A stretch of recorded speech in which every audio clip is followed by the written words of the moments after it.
Bismillahirrahmanirrahim. La louange est à Allah, le Seigneur des mondes, et que Allah honore et élève davantage en degré notre maître Muhammad, et qu'il préserve sa communauté de ce qu'il craint pour elle. L'association Savoir et Tolérance est heureuse de vous présenter le groupe de chants religieux Al-Ghaliya. Al-Ghaliya est un terme arabe qui indique un mélange de parfums qui était apprécié par le prophète Muhammad sallallahu alayhi wa sallam. C'est pour cette raison que nous avons choisi ce nom, mais aussi parce que notre groupe est composé de personnes d'origine et de cultures diverses. L'islam nous a rassemblés, malgré nos différences, autour de valeurs belles et justes. Notre groupe Al-Ghaliya est composé de femmes uniquement, et les chants que nous proposons sont des chants licites qui n'appellent pas au péché et à l'indécence.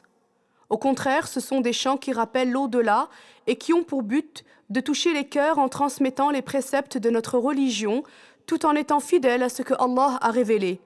Contrairement à ce que répandent les extrémistes qui se réclament de l'islam, la voix de la femme n'est pas quelque chose qu'elle se doit de cacher, et il lui est permis, tout comme à l'homme, de chanter ce qui comporte un appel à l'obéissance à Allah et un éloge des prophètes et des saints. Il a été rapporté que Aïcha, que Allah l'agrée, avait organisé le mariage d'une femme avec un homme des Ansar, les croyants de Médine.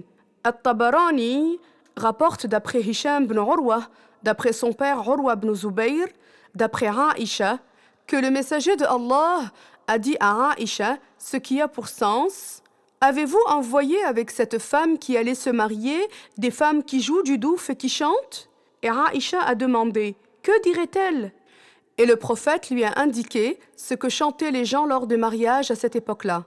Il y a dans ce hadith sahih, rapporté par At-Tabarani, une preuve suffisante pour celui qui croit au prophète Muhammad et qui craint de le contredire, que la voix de la femme n'est pas considérée en islam comme étant quelque chose qu'elle se doit de cacher et que l'utilisation du douf est une chose permise. L'existence même de notre groupe est une réponse aux différents extrémistes, ceux pour qui s'est confondue totalement la ligne entre leurs coutumes et la réalité de l'islam, et ceux qui croient ou veulent faire croire que la femme musulmane est nécessairement une femme oppressée, soumise à la tyrannie. Quant à nous, nous sommes épanouis dans la pratique de notre religion et nos maris nous soutiennent dans ce cheminement artistique au service du bien. La sortie de notre projet, se faisant au mois de Rabi'ul Awwal du calendrier lunaire, nous avons souhaité intituler ce premier album « Par amour du prophète ». En effet, c'est au mois de Rabi'ul Awwal que le prophète Muhammad sallallahu alayhi wa sallam est né. Et c'est par recherche de l'agrément de Allah et par amour du prophète que nous souhaitons vous proposer ces chants qui mettent en évidence la beauté de l'islam et, nous l'espérons, adouciront et apaiseront vos cœurs.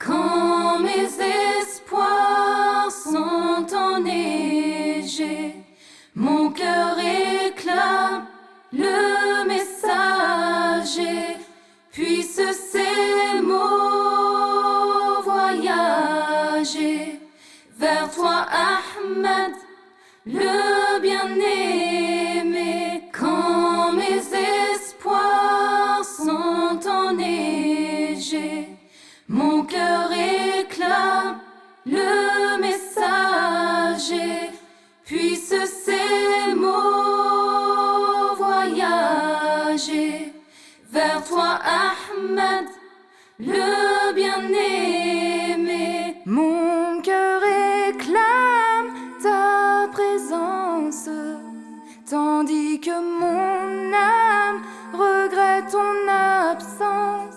Si mes yeux pleurent, c'est qu'ils n'ont pas eu la joie et l'honneur de t'avoir vu. Mon cœur réclame ta présence, tandis que mon âme regrette ton absence.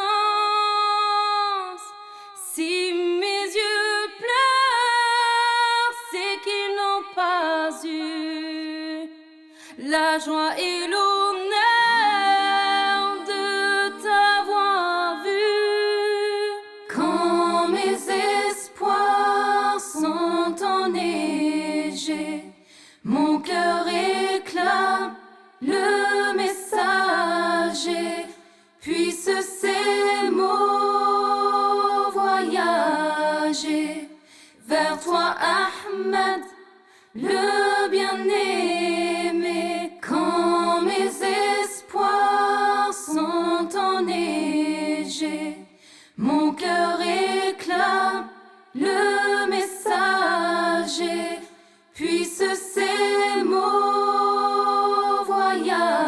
messager. Vers toi, Ahmed, le bien-aimé. Dans le maquis des désolations, je cherche ton regard et ton affection.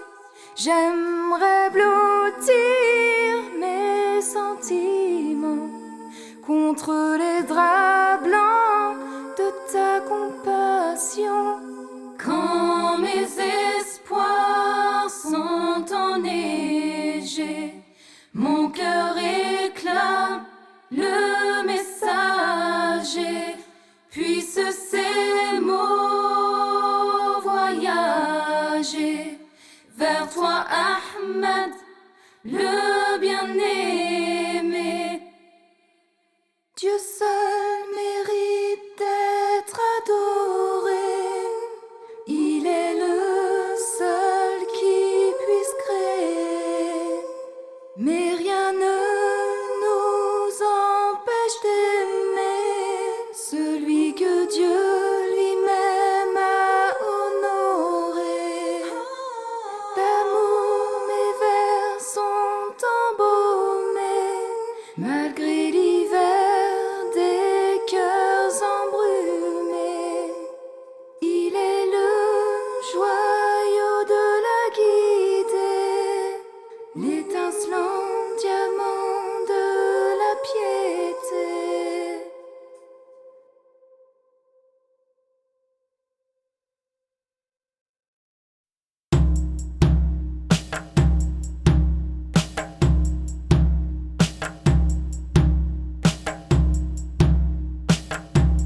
Il a été rapporté du messager de Allah, sallallahu alayhi wa sallam, qu'il a dit At-ta'ibu min adh-dhanbi kaman la dhanba lah. On comprend de ce hadith que celui qui se repent d'un péché, Allah lui pardonne et ce péché lui est effacé.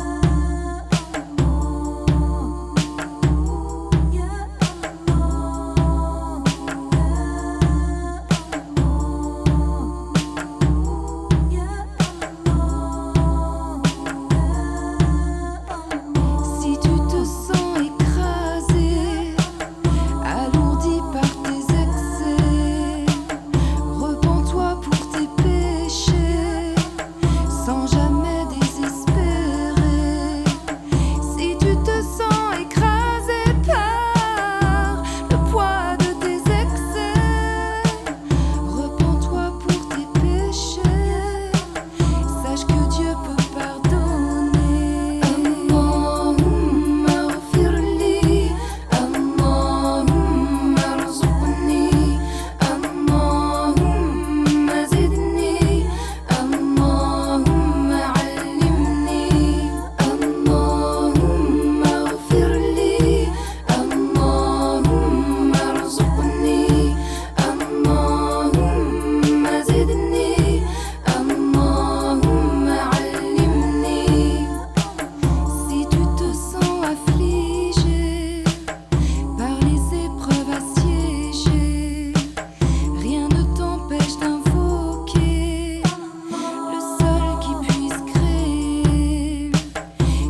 illallah, la ilaha illallah, la ilaha illallah.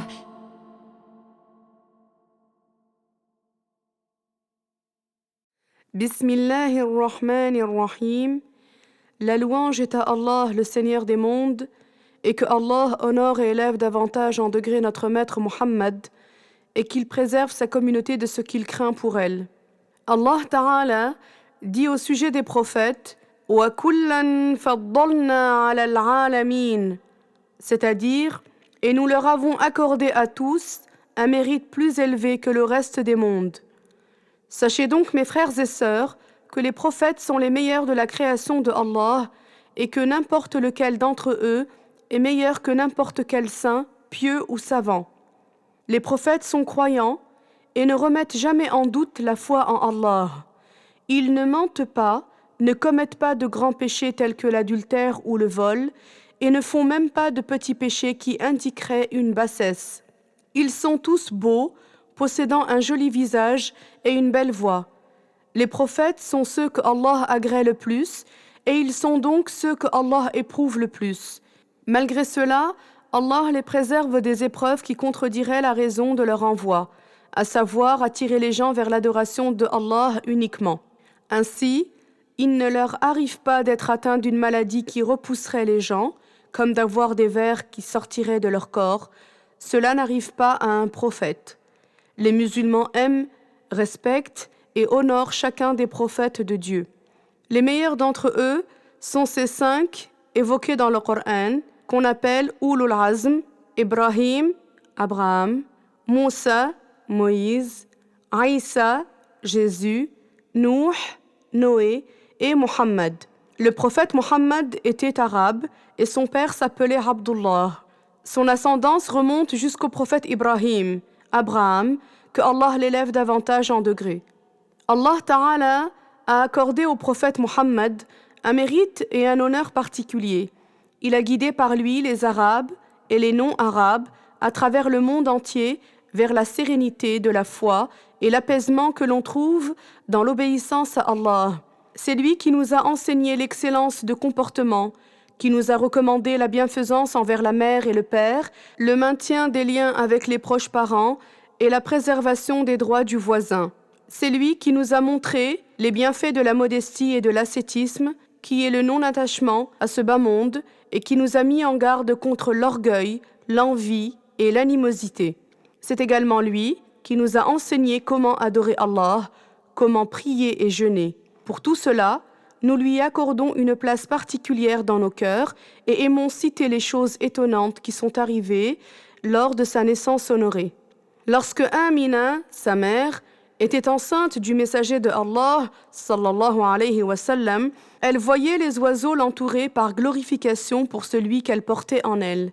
Lorsqu'elle voulait puiser l'eau d'un puits, l'eau montait à la surface par honneur et hommage envers le messager de Allah, sallallahu alayhi wa sallam. On rapporte d'elle qu'elle a dit ce qui a pour sens « Lorsque la 12e nuit du mois lunaire de Rabi'ul Awwal fut arrivée, j'ai senti que l'enfant que je portais voulait descendre. Je me suis mise alors à pleurer du fait de ma solitude dans la maison, sans aucune aide à mes côtés. C'est alors que d'un coin de la maison, j'ai vu 4 femmes de grande taille, vêtues de pagne blanc. Elles étaient telles des lunes radieuses. Elles embaumaient un parfum magnifique. Je leur ai dit « Qui êtes-vous donc, vous dont Allah par sa grâce m'a accordé la présence dans ma solitude et qui a soulagé par vous mon épreuve ?» La première répondit « Je suis Maryam, fille de Imran, c'est-à-dire Marie, la mère de Jésus. Voici à ta gauche Sarah, la femme de Ibrahim, Abraham. Voici Hajar, Agar, la mère de Ismaïl, Ismaël. Et voici devant toi Asiya, fille de Muzahim. » Amina dit qu'à cet instant, elle vit des lumières jaillir de droite et de gauche. Allah a révélé à Ridwan, l'ange qui s'occupe du paradis, de décorer le paradis. Les anges se sont prosternés et il a été dit à Malik, l'ange chargé de garder l'enfer, « Ô Malik, ferme les portes de l'enfer et enchaîne les diables, car les chefs des anges vont descendre du ciel. » Amina dit aussi « Je n'ai pas eu de contraction comme les autres femmes. Je transpirais seulement beaucoup et cela avait l'odeur du musc, chose qui ne m'était jamais arrivée auparavant. Je me suis plainte de la soif. C'est alors qu'un ange m'a tendu un récipient d'argent dans lequel se trouvait une boisson plus douce que le miel, plus fraîche que la neige et d'une odeur meilleure que celle du musc. J'ai pris le récipient et j'ai bu cette boisson. C'est alors qu'une grande lumière a jailli du récipient et m'a inondée. Je fus étonnée et me suis mise à regarder à droite puis à gauche. Je ressentais de plus en plus l'imminence de l'accouchement, et tandis que j'étais dans cet état, un grand et magnifique oiseau blanc surgit et passa ses ailes sur mon ventre en disant « Inzil ya Rasulallah » c'est-à-dire « Descends, ô prophète de Allah !» Le Créateur, lui qui sait les choses cachées et les choses apparentes, m'a alors aidé à accoucher facilement et j'ai mis au monde le bien-aimé Mohammed. Amina dit aussi que les anges ont emporté le messager de Allah et se sont envolés avec lui et que Mikaïl l'a enveloppé dans un linge blanc du paradis. Voici là quelques-unes des choses étonnantes qui ont eu lieu lors de la naissance du prophète Mohammed, que Allah l'honore et l'élève davantage en degrés, en ce jour béni du lundi 12 du mois de Rabi'ul Awwal. À travers le monde entier, les musulmans se réunissent pour commémorer ce jour en multipliant l'invocation en faveur du prophète, en récitant le Coran et en donnant l'aumône. Cela est une bonne chose qui a été approuvée par la totalité des savants musulmans.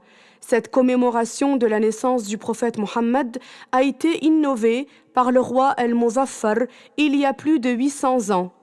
Cette commémoration est une bonne innovation. Sachez, mes frères et sœurs, qu'il y a certes de mauvaises et de bonnes innovations en matière de religion. Parmi les mauvaises innovations, il y a ce que font certaines personnes lorsqu'elles se réunissent en prétendant invoquer Allah et disent « Ah, ah, ah », alors que le terme « Ah » n'a pas été révélé comme étant un des noms de Allah. Parmi les bonnes innovations, il y a la commémoration de la naissance du prophète Mohammed, ou le fait que les musulmans se rassemblent maintenant derrière un seul imam pour accomplir la prière de Tarawih, les prières surérogatoires du mois de Ramadan. En effet, c'est le calife bien guidé, le compagnon du prophète, Omar ibn al-Khattab, qui a innové ce rassemblement derrière un seul imam. Il a dit après avoir innové cela, « Ni'matil bid'a hadhihi », c'est-à-dire « Quelle bonne innovation que celle-ci ». Ceci est rapporté par l'imam al-Bukhari dans son Sahih et par l'imam Malik dans Al-Muwatta. Que Dieu nous accorde donc d'être parmi ceux qui commémorent la naissance du prophète Mohammed, qui l'aiment, l'honorent, le suivent de manière complète, en adorant Allah lui seul et en accomplissant ce qu'il nous a rendu obligatoire, en évitant ce qu'il nous a interdit. ولد المحبوب وفرحنا به صلى الله عليه يا عاشقين رسول الله صلى الله عليه ولد المحبوب وفرحنا به صلى الله عليه يا عاشقين رسول الله صلى الله عليه أول ما نبدأ بسم الله صلى الله عليه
Ma sœur, si tu plonges dans le désarroi, que tu te sens pointé du doigt, sache que la vie est éphémère et qu'on marche tous vers le cimetière.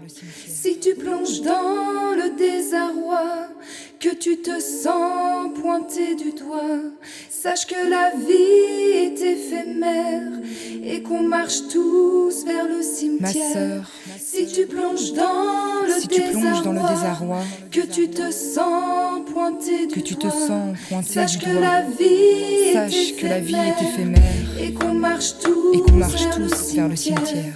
Si tu plonges dans le désarroi, que tu te sens pointé du doigt, sache que la vie est éphémère et qu'on marche tous vers le cimetière. Ils ont beau me provoquer, je m'attache à la vérité et je ne peux abandonner ce que Dieu m'a ordonné. Ils ont beau vouloir m'humilier, je m'attache à la vérité et je refuse d'abandonner ce que Dieu m'a ordonné. On ne retient pas le temps, on ne remplace pas l'instant. Même le futur devient présent, dont le passé aura raison. On ne retient pas le temps, on ne remplace pas l'instant. Même le futur devient présent, dont le passé aura raison. Ils ont beau me provoquer, je m'attache à la vérité et je ne peux abandonner ce que Dieu m'a ordonné. Ils ont beau vouloir m'humilier, je m'attache à la vérité et je refuse d'abandonner ce que Dieu m'a ordonné. Je resterai même si je souffre, musulmane jusqu'au dernier souffle, certaine que les cœurs voilés au jour dernier seront dévoilés. Je resterai même si je souffre, musulmane jusqu'au dernier souffle, certaine que les cœurs voilés au jour dernier seront dévoilés. Ils ont beau me provoquer, je m'attache à la vérité et je ne peux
Bismillahirrahmanirrahim.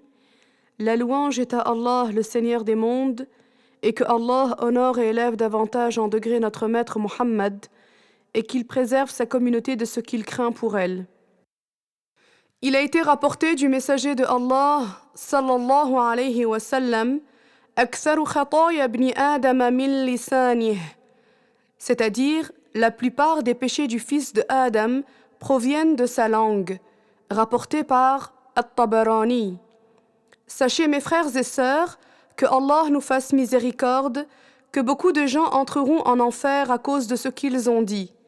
Ainsi, le messager de Allah, sallallahu alayhi wa sallam, a dit « Man kana yu'minu billahi wal yawmil akhir, falyaqul khayran aw liyasmut » c'est-à-dire, celui qui croit en Allah et au jour du jugement, qu'il dise du bien ou qu'il se taise.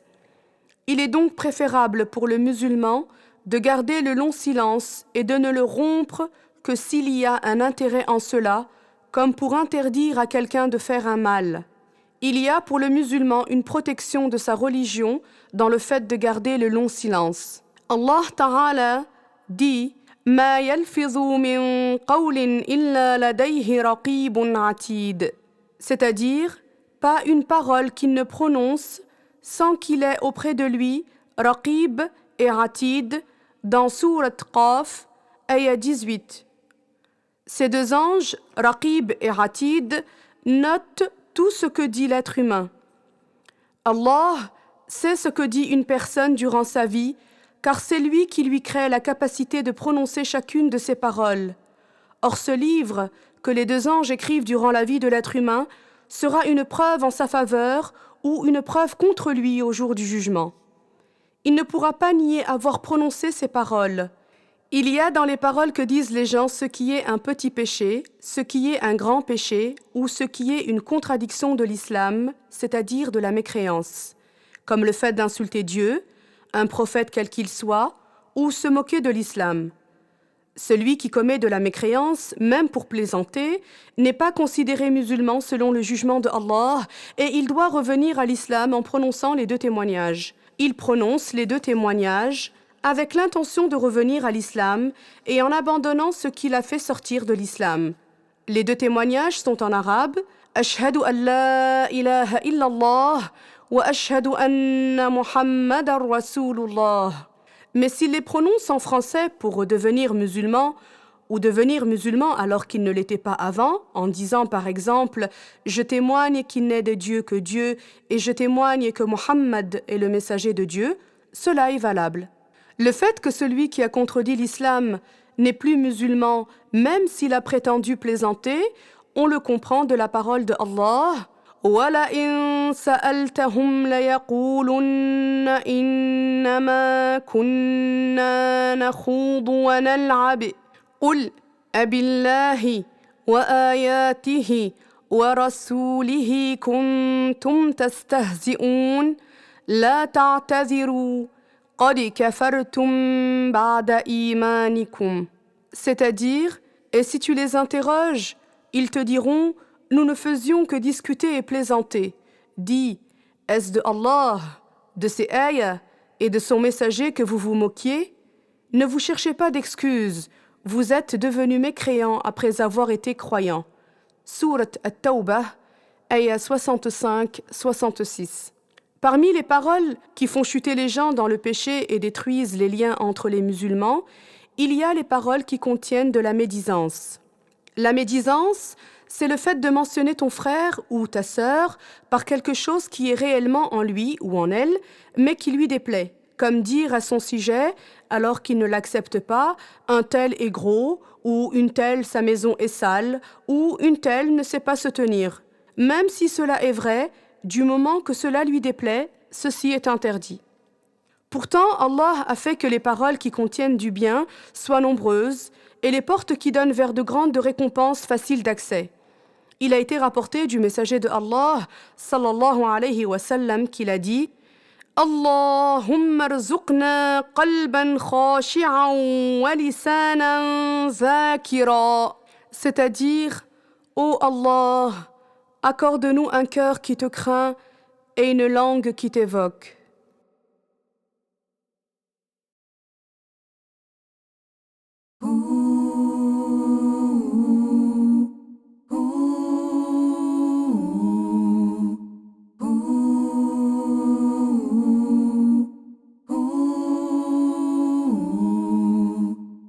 Parfois on s'entend dire des mots qui nous dépassent, des mots qu'on ne peut plus faire revenir, des mots qui laissent des traces, malgré nos repentirs.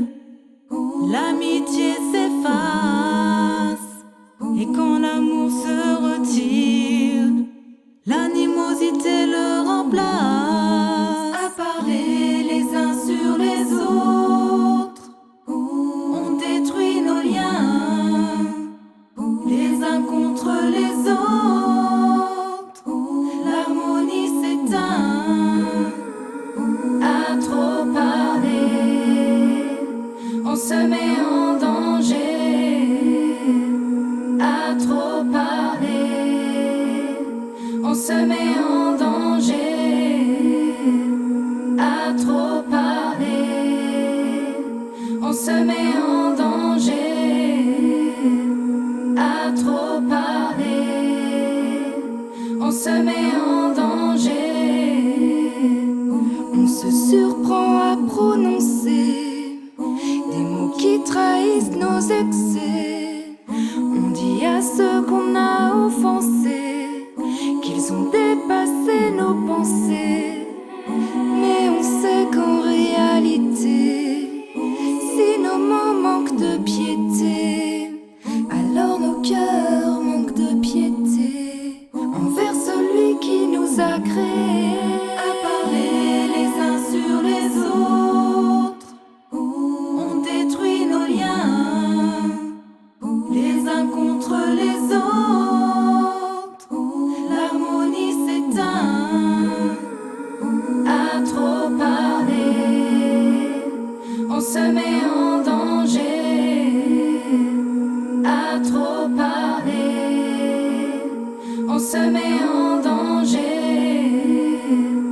À trop parler, on se met en danger. À trop parler, on se met en danger. À trop parler, on se met en danger. À trop parler, on se met en danger. À trop parler, on se met en danger. À trop parler, on se met en danger.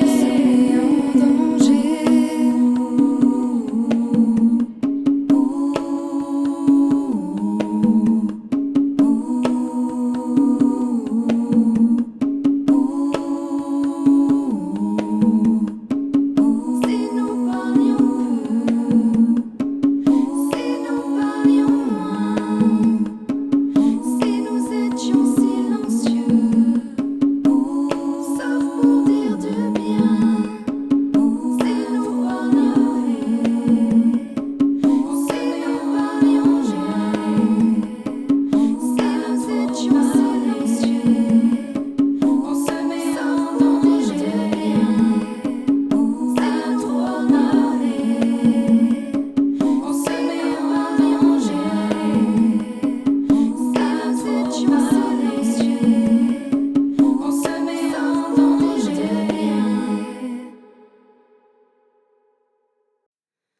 Bismillahirrahmanirrahim. La louange est à Allah, le Seigneur des mondes, et que Allah honore et élève davantage en degré notre maître Muhammad, et qu'il préserve sa communauté de ce qu'il craint pour elle. Sachez, mes frères et sœurs, que Allah nous fasse miséricorde, que le paradis est une réalité et qu'il est déjà créé actuellement, comme cela est compris du hadith et du Coran. C'est la demeure de la paix et de la félicité éternelle que Allah a réservée pour les croyants. Sachez également qu'il n'y a pas au paradis ce qui nuit aux croyants. Il n'y a donc ni chagrin, ni tristesse, ni ennui. Les habitants du paradis seront à l'image du Père de l'humanité et du premier des prophètes Adam. En effet, Adam était prophète, comme cela est compris de la parole du messager de Allah sallallahu alayhi wa sallam. Ma min nabiyyin Adamu faman siwah tahta liwa'i yawm al-qiyamah. C'est-à-dire, Adam et les autres prophètes seront sous ma bannière au jour dernier. Ainsi, Adam était beau, grand, instruit et parlait toutes les langues. Il n'était pas mi-homme, mi-singe et ne marchait pas nu sur terre.